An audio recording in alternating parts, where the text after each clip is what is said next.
Happy new year साथीहरू। आज नेपाली नयाँ वर्ष के मिठो त खानु पर्यो नि हैन त। आज मैले भोजमा बोलाएको थिएँ दिदी नाजुहरूलाई, त्यही भएर त्यसमा मैले आज होल चिकन बनाएको थिएँ। यस्तो मिठो भएको थियो। ल बनाउन सुरु गरौँ है त। अब हामीलाई चाहिने इन्ग्रेडियन्ट भनेको होल चिकन, पेपर, अनि लसुनको paste, lemon juice, mustard paste, अनि देगी खुर्सानी र अनि तेल हो।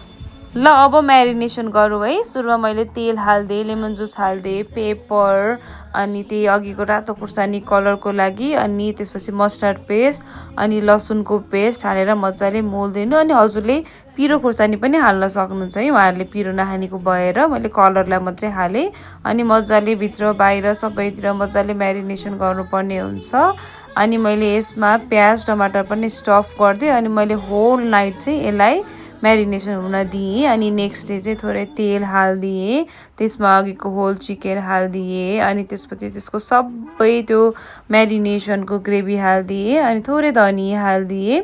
अनि त्यसपछि चाहिँ पानी हालिदिनु होला, चिकनको हाफ हुने गरी हामीले चाहिँ यसरी नै छोपेर पकाउने हो। सुरुमा चाहिँ हजुरले यसरी लिड लगाएर 20 मिनट छोपेर पकाइदिनु होला। अनि त्यसपछि 20 मिनट पछि चाहिँ हामीले यो चिकनलाई टर्न गर्नुपर्ने हुन्छ, किनभने बोथ साइड पाक्नु पर्यो नि त।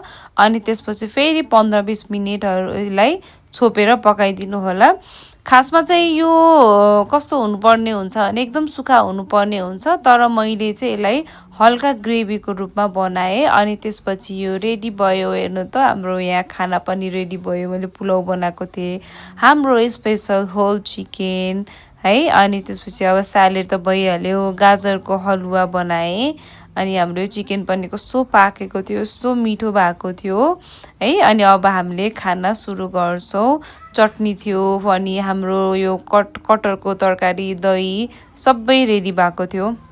अब सबै रेडी भयो। अब मैले प्लेटिङ गरेँ। सुरुमा पुलाउ हालेँ, त्यसपछि कटहरको तरकारी हालेँ, त्यसपछि टमाटरको चटनी हालेँ, त्यसपछि कोइराला र आलुको अचार हालेँ, त्यसपछि स्यालेड हालेँ, अनि यो स्पेसल डिजर्ट गाजरको हलुवा हालेँ।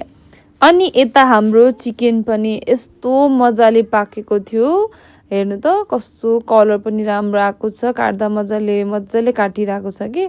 अनि यो रेडी भएर मैले चिकन सर्भ गरिदिएँ। अनि यसको ग्रेभी हालिदिएँ। यसको ग्रेभी चाहिँ यस्तो मिठो भएको थियो, त्यसले झन् पुरै फ्लेभर लिएर आएको थियो।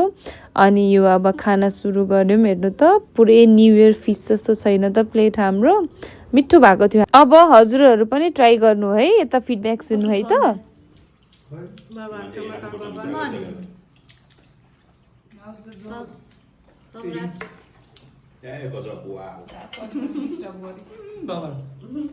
एकदम